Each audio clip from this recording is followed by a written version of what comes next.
A different sort of postcard for you this Sunday from the storied New York City borough of the Bronx, as seen through the eyes of special contributor and Bronx native Susie Essman. That is really, really weird. Before I was an actress, before I was a comedian, before I was busting Larry David's chops on Curb Your Enthusiasm, Get the out of my house, okay? I was a kid from the Bronx. A monumental, magical, and at times maligned slice of the Big Apple. Drill deep to left field. The home of the Yankees, it has more people than Dallas. It's also the most diverse place in America.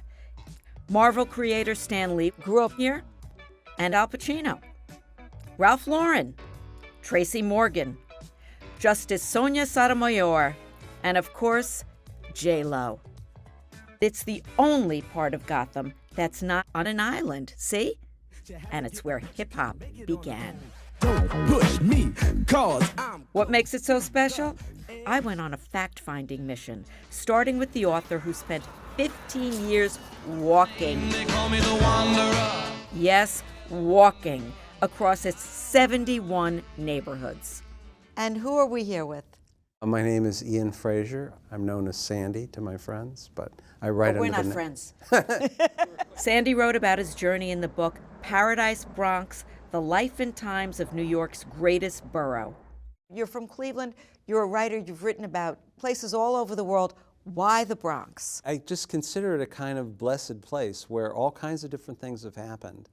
The feeling in the Bronx is kind of underdogs that won't be underdogs, that won't accept it.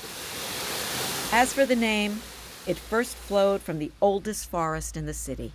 Jonas Bronk owned a farm backed up upon this river.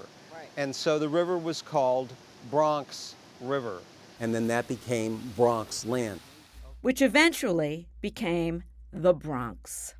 Once a country retreat for the rich, the Bronx was built by the subways, only to be nearly destroyed by highways. The Cross Bronx Expressway. It's beautiful this time of year. America decided we were going to be a country of the automobile, and those highways damaged communities in the Bronx. By the 1970s, urban decay and neglect fueled fires that reduced block after block to rubble. There were 33,000 some fires. They closed fire stations at the time that these fires were burning because it was a way of saving money. That was then. This is just amazing. I mean, look at these homes. This is now. We are in a beautiful residential community of homeowners called Charlotte Gardens. Vanessa Gibson is the Bronx Borough president. This area was a site of blight, of devastation. It was incredible organizations who are still around today that really started developing the community and building homes for people so they could live and have stability. Tell me why the Bronx matters in this country. It is a borough of resilience and strength. It has often been counted out and left behind and isolated and ignored. And even from the rubbles of dirt, we have sought promise and potential. That promise and potential runs deep for Bronx native Neil deGrasse Tyson. So, Neil, you are dealing with the cosmos. How does the Bronx fit in to the universe? In the Bronx, it's got it all. And the fact that it has it all can make for a highly enriched experience. The renowned astrophysicist remembers gazing up at the cosmos as a child from the top of his apartment building. I would leave the rest of the world behind. Just me, my telescope, the sun, moon, and stars. I credit the New York City light-polluted skies for me being an astrophysicist because it hit me at just the right age, at age 9, and I never looked back. I've always kept looking up. Looking up is easy when strolling through the Bronx's Little Italy section with Chazz Palminteri. This is Arthur Avenue back here, which is Arthur the famous. right there. Famous Arthur Avenue. I was born a block down. Where are we going now? Right now we're going to Gino's Pastry Shop, right here. They made my wedding cake. An actor and writer, Palminteri's one-man play, A Bronx Tale, was turned into a movie directed by Robert De Niro. Now you just can't leave. You travel all over the world. Yes, I do, yeah. And you tell people, you know, where are you from? And you say, I'm from the Bronx. Right, and it's always like, whoa. Like, oh They my think God. it's dangerous, They think right? it's dangerous. Yeah. And I say, no, I love that. People keep thinking I was really a wise guy. Not a wise guy, but wise in a different way. The Bronx gave me my soul. The Bronx gave me my character. Palminteri might be the Prince of Little Italy, but Fat Joe wears a weightier title. We're here with Fat Joe. You are the Bronx. I am. I'm the Frankfurter man, I'm the cab driver, I'm everything in the Bronx.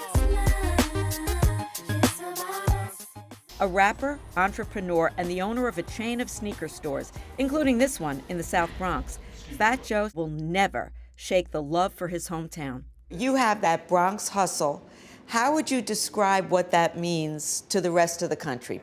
It's relentless, it's working day and night. It's putting family first. We never forget our community. We're always out here, we're always giving back. I honestly believe if you can make it here, you can make it anywhere. I've heard that before. So there it is, the Bronx. From the Botanical Garden and City Island to the zoo. It's worth a visit, but don't take my word for it. I leave that to Neil deGrasse Tyson. After all, he's the one with dozens of honorary doctorates. To me, the Bronx was a microcosm of, at its best, what the world could be. Up on the roof, up on the roof. Ice cream, who wants ice cream? Hey, everybody's singing for that ice cream. When she screams, ice cream, ice cream.